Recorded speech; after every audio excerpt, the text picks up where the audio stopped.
Hey everybody, welcome back to our neck of the woods. Yes, I'm still sick. I wanted to take today off and be in bed and not do anything, but the well guys showed up out of nowhere. So if you can hear them right now, they're digging the trench from the well head over here into the basement, which I actually emailed them over the weekend. That's probably why they showed up, because I was like, hey, it's been a month and a half. No one's ever come out to dig for an electrical line or anything, you know, per code, like 1-800 before you dig. And we're still getting flooding into the basement, and I tried putting a little trash bag around it to collect the water, but there's a hole in the bag, so that's not helping either. And it was pouring heavy today, so they showed up out of the blue. They're digging it, so today that should not be a problem anymore, because once they put their line in and put some sort of cement and bentonite all around that PVC coming into the wall, we shouldn't have any more water issues. And then, even though I don't want to do it right now because I don't feel well, I'm gonna get my tractor, I'll backfill with stone, I'll put on my filter fabric, and then I'll use a little bit of clay and put it over there too. So today I will also have to cut the 3-inch rubber coupling so that the water that's inside of the 3-inch line coming towards the house has a way to drain out. Although right now I've got a stone under the 3-inch coupling, and it's the 3-inch coupler, or the 3-inch conduit on the house and in the LB joint is all spray foamed and sealed. So with it not connected with that rubber coupling, the water could technically still drain out, but I'll put that coupling around it, and here's my razor blade. So I'll put that rubber coupling around it, I'll cut it a slit on the bottom so all the water can drain out and not actually get to my spray foam. And like I said, today we should be able to backfill that enough that we won't have a problem, and that should be it. So let's go out there and see how deep they're going and how much of a mess it's gonna make, because like I said, it's pouring this morning, it's still raining now, just a sprinkle with the sun out, and this clay is just disgusting.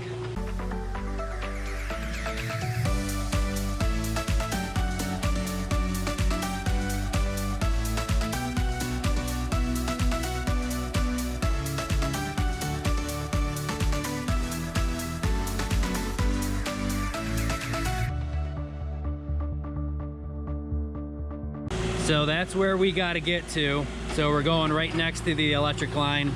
And like I said, even though 1-800 dig didn't come out and look, I know there's nothing out here. I know where the electric line is, and it goes to right about there and goes that way as it goes then towards the driveway. So as long as he stays out here and then comes in here, there's nothing for him to hit except that old hand dug well. There's a metal line, which he just ripped it out, so we found it. So I have no idea where this old hand dug steel line is going or where it's coming from, except that old hand dug well that we had on the property a long time ago. But there it is again.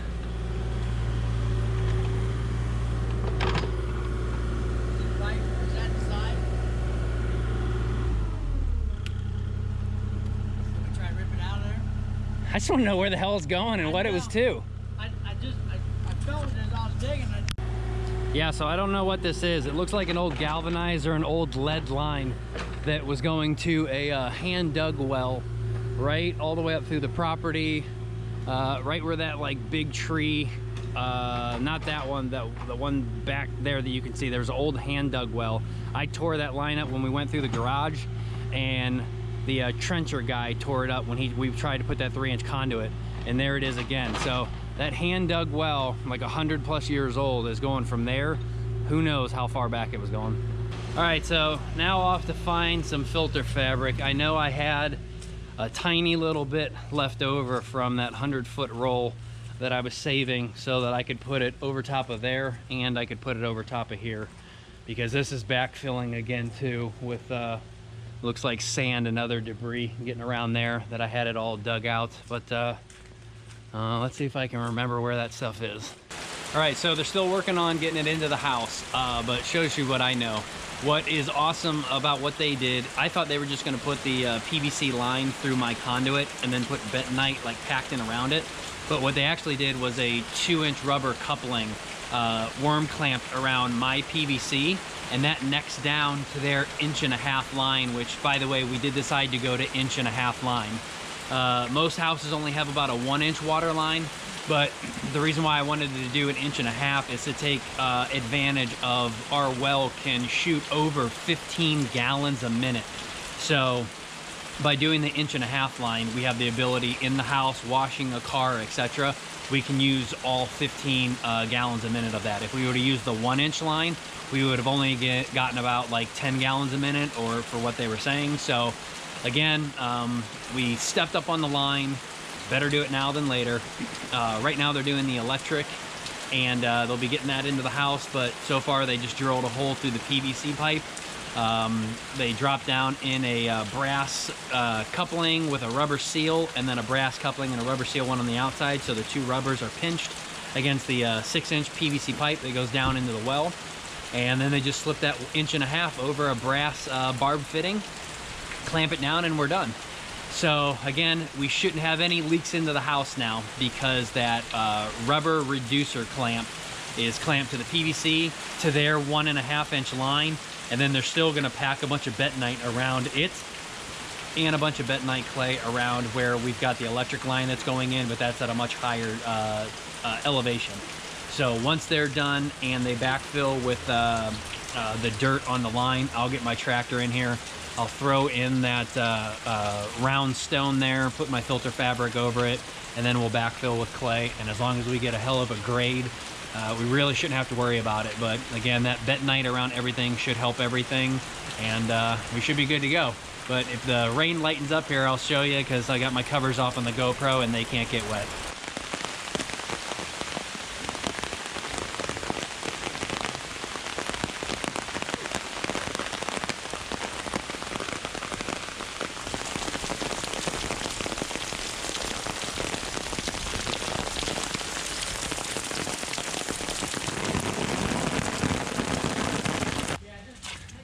All right, time to backfill now. Hopefully you guys can see that, where the brass couplings are connected.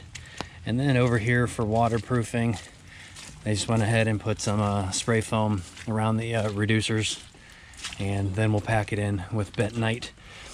And then hopefully, once I put my stone in here, we won't have clay coming down here anymore, filling up, and then water just stays stagnant there and then tries to get in through the pipes. Oh man, does that feel good. Kind of a unexpected surprise there. Like I said, they were supposed to call 1-800, you know, call before you dig.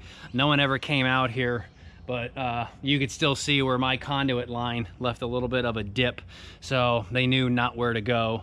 And then that old hand dug well, like I said, they found it. I don't know where it's going, but just an old line. I told them they were going to hit it and pipe it up, but something tells me that hand dug well must go all the way back to the old farming field or something. Maybe they were using it somehow with a pump system that could feed crops back there. But I mean, it's only like a 3/4 inch line on the inside, so it's not very big, but no big deal. But like I said, kind of unexpected surprise there. God, does that feel good. And it feels good about their bentonite. So the bentonite they used on the hand dug well was like 3/4 round, and this stuff was like almost like powder. The biggest pieces were maybe like 1/4 inch long and maybe like 1/8 inch in diameter. And he just poured it all around. So our waterproofing now for our lines going in consists of the rubber wall mastic, the rubber wall actual spray. Then he put that reducer rubber coupling on there. Then we pulled it back a little bit as it was clamped onto the line for the electrical conduit and the blue water line. We pulled that back and spray foamed in here, and then spray foamed inside of the coupling, and then shoved it back on, tightened it down, and then all around there, just that fine, full bag, very fine bentonite. So that bentonite is just gonna like swell and puff up and absorb all the water, and it should completely seal around those couplings. And again, same thing for the electrical. So water should not be getting in. Now the water line shouldn't be getting into the water electrical line, and I didn't get it on the camera, but my 3-inch conduit, I put my rubber sleeve back on, cut out a slit on the bottom, so now any water running through my 3-inch conduit is going to drain out where the 2 pieces of 3-inch are not touching, out through where I cut that slit. It's going to go down to the French drain, and water should not build up in there. And if you guys aren't familiar the way that I do my grading and stuff, it's stone. Actually, let's go from the very beginning. It's that filter fabric right on the ground next to the footers. Then it's stone. Then it's my French drain. Then it's more stone, and then filter fabric, more stone, and then finally dirt as a grading. So no water, or at least that clay aggregate and silt, can really get down through my filter fabric or come up through my filter fabric underneath of everything at a footer level and get up and really clog my French drain. But that was a major source for how big that hole was, and you can see it from all the way right there to like all the way over there. That was a big hole that every time it rained and everything came off of these the roofs, it just went down in there and was overworking the system. So now the only one that I have to worry about is that where the septic is going to go and where the sump pump is. And if, for all my new viewers, I do have a clean out right there. So if I ever have an issue, I can send a water line all the way down that way to the front of the garage, shoot out any clay or debris and let it come this way. And then same with that way. I can shoot it down this way, so at least a quarter or 50% of the French drain can get cleaned out, unless I guess you can get the hose to snake around there, because that 6-inch French drain is 100% going all the way around the perimeter of the house. The only thing that is the next step for the official like drainage, we do have to pour the concrete driveway one day, because if we grade the crap out of this, that's all good and dandy, but that French drain is still going to get super overworked, or the sump pump constantly be running, because right here, this is all about 6, almost 7, 8 feet of pure stone going right down to the French drain. There's nothing to stop it except filter fabric, which that's not going to stop water. So anytime it rains where the roof overhangs aren't protecting this, everything is just going to hit that stone, and you've got 37, almost 40 feet right here of a French drain that water is going to shoot straight down there. And the actual ground that we did not excavate probably doesn't start till about 3 feet out here. So not that much water, but there is about 3 foot in, about 6, 7, 8 feet down, that any water that's poured right there, it's going to go right down to the drain. And that again is just going to be overworking the sump pump. So once we pour this in with concrete, the only way water is going to get down there is if it gets down in the expansion, whatever type of product that you put between 2 pieces of concrete, so that they can expand and contract. But that black stuff that you put right there on that 2 pieces, when they get poured, water technically could still get down in between there, but you're only talking about like a 1-inch crack now as opposed to several feet. So all right, I'm gonna go pass out on the couch and take a bunch of drugs, and we'll see what happens later this week when I start to feel better. So till then, I'll see you guys later on. Hey everybody, welcome back. Yes, I'm alive, still getting over my cold there, but it's been a few days since I've done anything. I wasn't as bad as Aaron, but still congested, a little bit of a sore throat, but no big deal. To update you real quick though on what's going on, yesterday we got our delivery of a rubber wall. I got 5 more buckets so I can finish out the gable end on the south side, because I knew I was going to run out. And the basement has been doing great. It's been doing nothing but raining on and off every single day for the past week or so. But again, with what little tapering I did or grading, you can see water is sitting right there.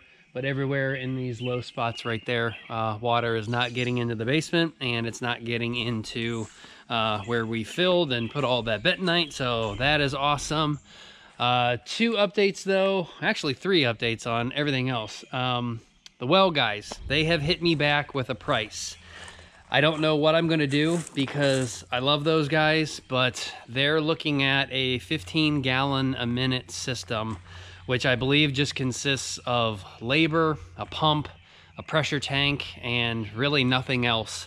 It's about $5,900.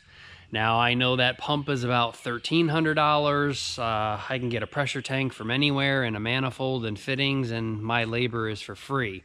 But I can't attach the pump and everything down into the well housing. So I'm wondering what I could get away with and not offend them, that if they came back out here and put the pump and everything down in there, got it connected, ran the electrical line into the house, and then obviously we already got the water line in the house, and then they basically stopped there, because $5,900 is, to me, a little expensive just to be talking about a pump and some fittings. And then we're looking at another like $4,500 to go with their like water softening system and everything that I would need to treat the iron and hardness. And then I don't even know if that's treating the arsenic. I would have to pull out my arsenic filter, or maybe even my heavy metal filter in there, and kind of pre-do everything before I'm spending $4,500 on what their stuff may be. And then again, how long is their stuff going to last by seeing that much iron and arsenic, etc. As for the softener and the hardener, or the hardness, that would obviously just be me constantly having to treat it with salt and stuff. So yeah, over $10,000 to finish already a $4,500 well casing that's been put in the ground. So 15 grand for a well and water treatment system. I don't know, you guys tell me. Is that something that I can do myself? Or is that a little on the high side for what an entire well should cost in this day and age?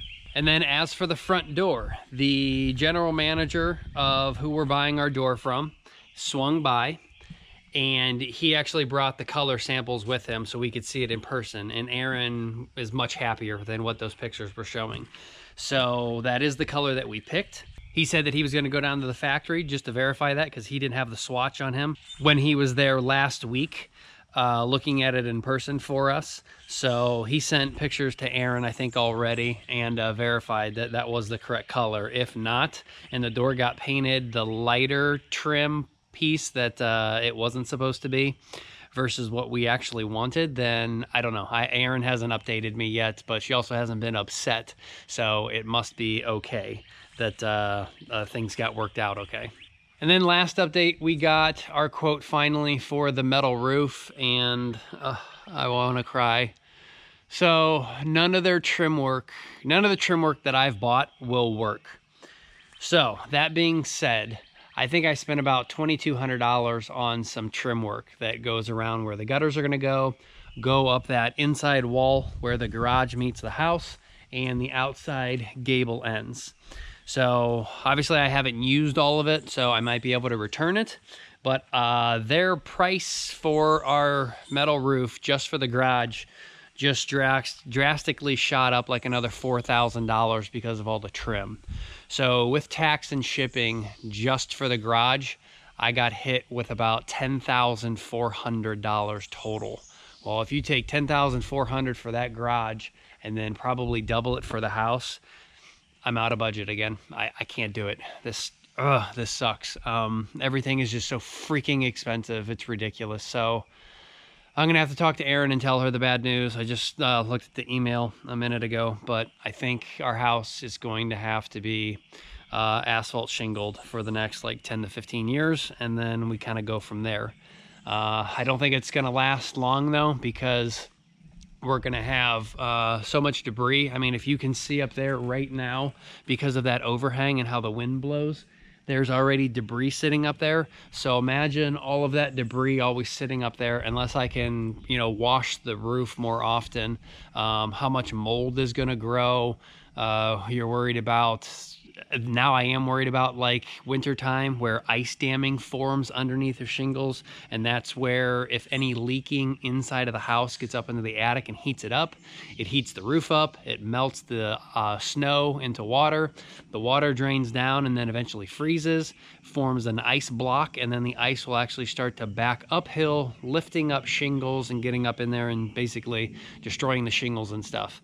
I think I've done a good enough job to air seal the garage that nothing from the garage heat is actually going to get up through there, except where the door is to get up in there. That obviously is going to be a heat penetration point because that door is insulated, but it came with like a piece of foam on the underside of that real cheap wood there where the pull down handle is. Came with a piece of closed cell foam attached to it, maybe like that big. So you're looking at maybe like an R5 there. So unless you throw a blanket on the inside of the door as you close everything up, that's going to be impossible to really ever air seal that 100%.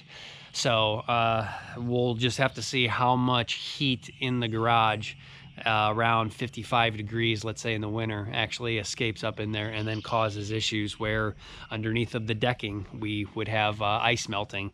And with shingles, we're not going to be doing furring strips. They're going to be directly attached to that sheathing, so you can have that melting going on, which again, we're talking about ice damming. So it's a big thing to change over to asphalt shingles and to do it properly. Especially again with any penetrations in the ceiling. So light fixtures, you know, on the inside of the house, attic access on the inside of the house, the attic access on the garage. So that's a lot of big deal going on there, which has me worried. And that wasn't a deal with metal roofing, as it was going to be up off of the deck, and any heat that was going up in there really wasn't going to transfer through the air gap, as that would be ambient temperature almost before it got to the metal and actually started melting everything. So well, yeah, I think we're going to be at asphalt shingles, and I'm going to have to do it myself.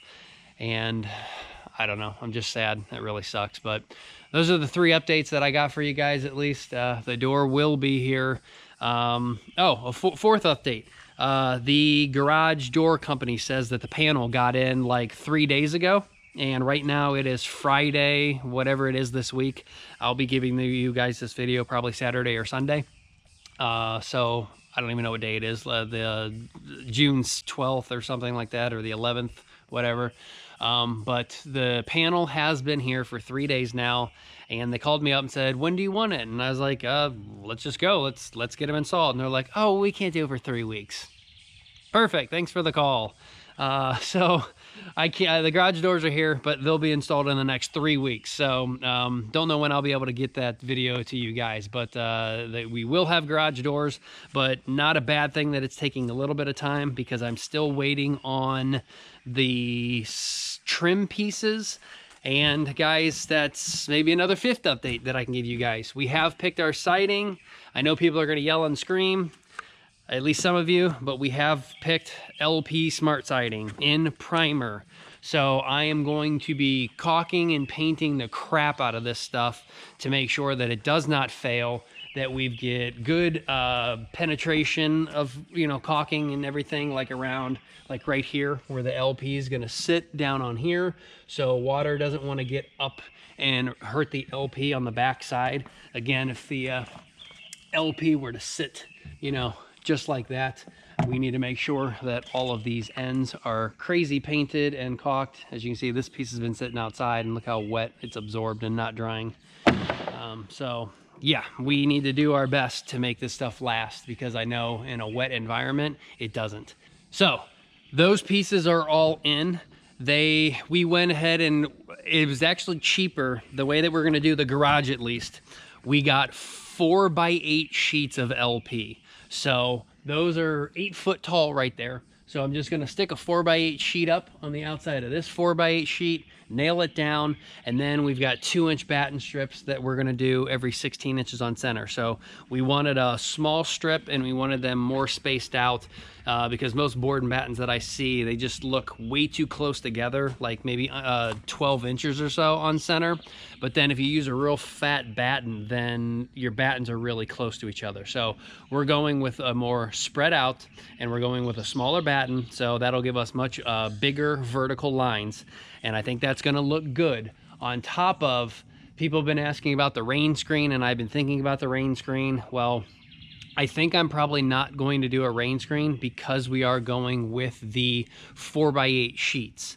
If we already have that primer on it from LP, we paint it on top of that and caulk all of the battens where, you know, let's pretend this is a batten right here, where the batten is sitting on top. If I caulk down in there and then paint the 4x8 to the batten strip in that corner, then I don't see the purpose of spending more time and money on a rain screen when water's not going to really penetrate through paint, through primer, through 3/8 of siding that's basically a solid panel. It's kind of like what I got right there.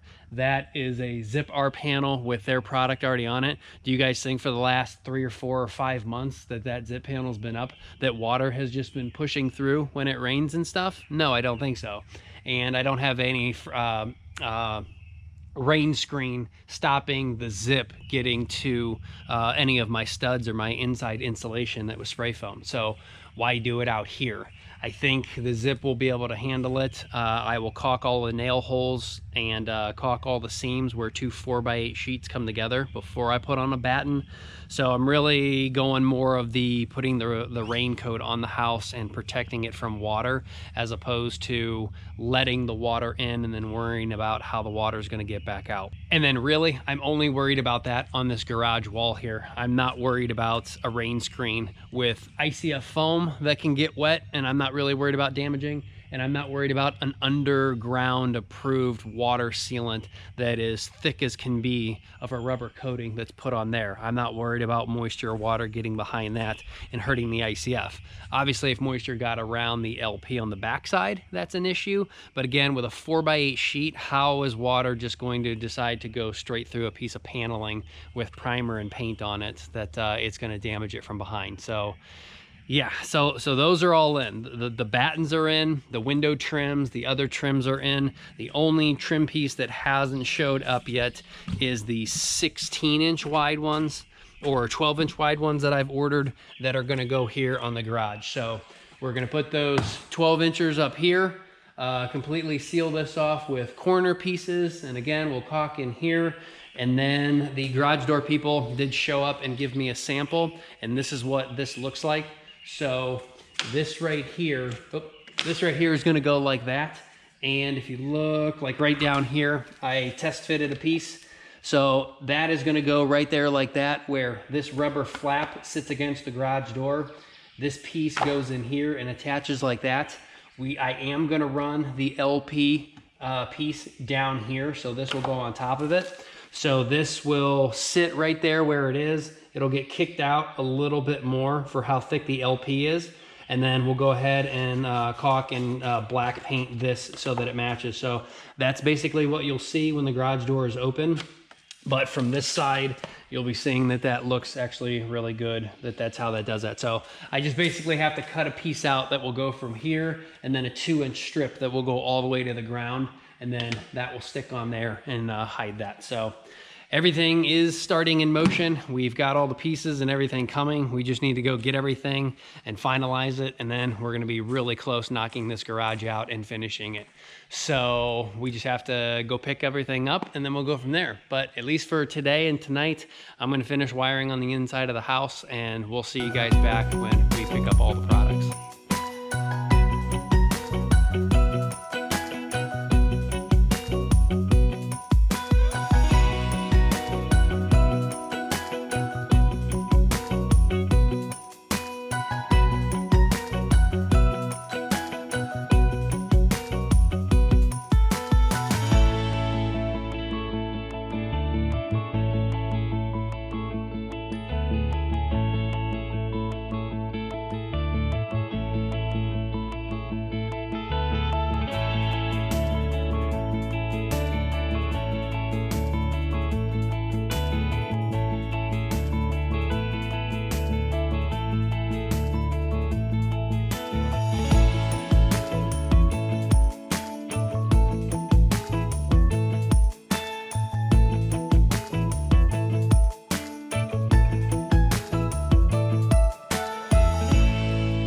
Hey everybody, welcome back. So obviously, as you can see, we started doing the siding today.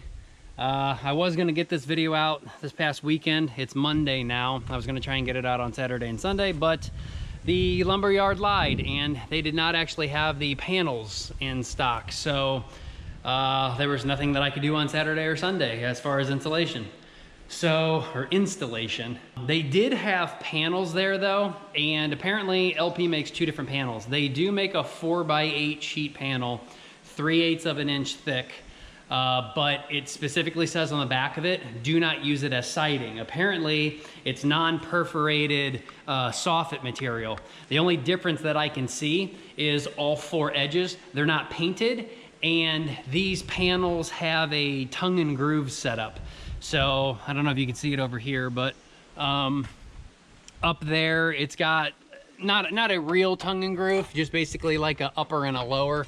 So, like as you can see right there, there's a little bit of a groove on that one that goes below, and the next panel overlaps. So apparently they want you using that if you're gonna use these as 4x8 sheets instead of like putting two butt joints up together, which to me it really doesn't make sense, because if you're putting two butt joints up together, as long as you put the normal spacing in there and you paint all four edges, it should be fine. They just must be saying it's not siding approved because they didn't put their primer on it. It's just straight cut. But as for these, all the edges are painted. I'm doubling them up. So before I installed, I went ahead and hit all four corners and even behind it with paint, caulking down in between where the LP meets the Genstone. And then we'll go ahead and caulk the rest of it and paint it all up and get all of the seams and everything sealed. But so far it's going okay. We only got two panels on. It's taking a long time to do the battens at the same time, just so I'm just working in one direction all the way down. And then when we go and paint, we'll have to either get a boom lift or put the ladder in an A-frame. So that way I'm not leaning up against the wall, and that way I can paint it all at once. But we'll bust out the sprayer for that. But like I said, so far it looks really good. From afar, again, we went ahead and decided on the 16 inches on center. And yesterday I did get a little scared when I picked this up because it was so flimsy that I was really worried about only having nails every 16 inches, that if it was gonna buckle or bow out, and that I'd have to put nails where the batten strips are not, and then you would see my nail holes. But 16 inches seems okay, and I kind of had to do 16 anyway, because by the time we get over to the house, there's no way that we can do 12 inches on center, basically making that a lot more secure, because on the house, the interior webbing strips are obviously only every 8 inches. So if you go every 12, you're basically gonna hit them sometimes and then not hit them other times. So that would again put you back on, actually that wouldn't even put you on 16 inches, the way that would fall out. So not really a big deal. But anyway, we're gonna continue knocking at this. I think the 16 inch on center with the 2 inch, or technically it's 1.5 inches thick. I think that's perfect. And then if you look at this piece of trim here, that's why LP does make trim here. That's they call it 1 inch, but it's actually only like 0.6 something, because as you can see, it flushes out with the window perfectly. Now I threw a whole crap load of caulking behind that window joint where the LP panel meets the window, caulked all that way down, and then just kind of sat this panel up next to that, and that panel's not sitting 100%. As you can see, there's a little bit of a gap right in there, in between the LP and in between there. So water that does get in there should just run straight on out and out. And then it shouldn't get behind the window and hurt the window, but it technically is a chance that that trim right there could rot out one day. But it's a good thing that I'm only going up, over, and back down. And if that trim ever needs replaced one day, not too much of a loss. So I'm gonna get back at it. I just painted this other panel for the window cutout, letting the paint and everything dry along the edges, so that way I can pick it up and not make a mess. We'll get that one on and we'll continue heading down the front of the garage. Kind of moment of truth here. Camera died, and when I'm working, I just want to keep on going. So I got up one more panel and maybe like 5 more batten strips, I think, when the camera died. I don't know what you guys left off on seeing, but I did not break out the sprayer. I just used my paintbrush and got about halfway on this wall painted. So I still need to do the soffits. The only reason I haven't done them yet is because those holes are hard to get into for the air vents. But without further ado, this is basically what the front of our house is going to look like.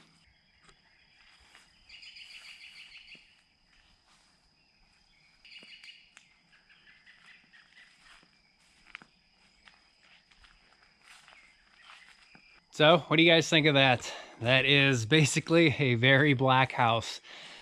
It'll never be clean again. As you can see, I've got this walkway down here where the gutters are dripping their water. I put those there so dirt wasn't flying up, but over here it's not all the way. So as you can see, it gets very dirty, and because it is black, it is going to show every ounce of dirt. So once we get the gutters on or put stone in here, I'll go ahead and hit this with a power washer and clean that off, but I won't do it until we're at that stage. But again, that's what it's going to look like. So we've got board and batten going all the way up around here. The stone obviously comes up quite a bit. On the house, it's going to be pretty much all board and batten on the deck going up to where I still need to obviously build the undercut there to make that triangle for where the soffits are going to go. So I still have to put those in, but that's going to be all board and batten up there except for around the doorway. So if you can imagine, this roof still needs cut back quite a ways from where, if you can see that bracket over there and that bracket over there, we still have quite a ways to cut this roof back, put those scissor trusses on. And then this doorway and that ICF and everything up in there, that's going to go up another like 10 feet. So this is going to be extremely open in here. So hopefully I have enough rubber wall to paint up in there, because that didn't dawn on me to paint all the way up to the top of the top plate there when I was doing this, because I figured, oh, the overhang's going to go there. But a little mistake by me. That'll probably take a good couple gallons, 3 gallons or so to paint up in there, so that I transition from the ICF up to where we're going to have to actually put on some regular wall sheathing. And then that will completely do all of that up in there. And then again, it'll be board and batten all throughout here. So pretty much from the end of the garage all the way to the end over there. But down there, we're going to have some stone, and then we're probably going to do the iron ore also from Genstone, and do that all the way up and around the door and then back down. So the stone on the doorway there, that will go all the way to the peak of those scissor trusses. So it'll be quite tall and quite a lot of stone on that front doorway. But once again, once you see this much house with that much black on it, it's really going to blend in and it's going to look cool, I think. It's what Aaron wants, and you guys know, happy wife, happy life. But no, I think it looks sick once it's all going to be done and you can see the front of the house done. So I'm going to wrap this video up here, though. I promised you guys I was going to give it to you on Saturday or Sunday, and I didn't make it because we didn't have any product to do anything with to finish out this video. But tomorrow morning, my dad is on the way, so we will finish up that window over there. We will finish up the I think there's 1, 2, 3, 4, 5 more windows in the back that are this size, besides the office that's a little bit shorter. And then we're going to finish up the 2 windows going down into the basement. So the house will pretty much be sealed up except for the front door and the back door and the 2 huge bay windows that are going back there, or casement, I think you call them, or actually I can't remember what you call them. Just the real big 6x6 foot windows that are going to go in. Those we're going to need a team of guys to do. All right, everybody. There you have it. What do you think? Let me know in the comments below. Again, I'm going to wrap this video up here so I can get started with my dad tomorrow on some windows, and we'll continue siding later.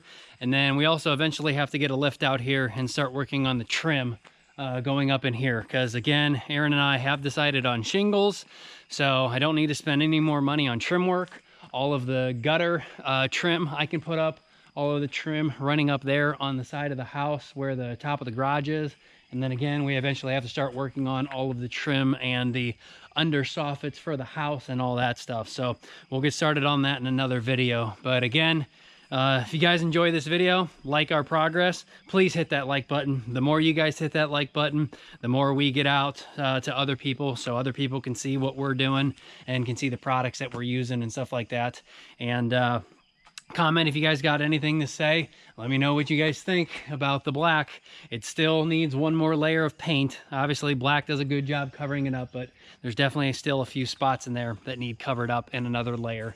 But it's a good thing the Genstone actually showed up today, so we can finish off the little piece right there in the middle around that corner, go down the backside, and then with the rest of these panels we can obviously hit everything up in here along the backside so that it looks the same as the front, and then the garage is that much closer to being done. We just got to get working on painting the inside and then go from there. But again, hope you guys enjoyed it. Hope you guys like what we're doing. Comment and subscribe, like again, and we'll see you guys next time. Take care.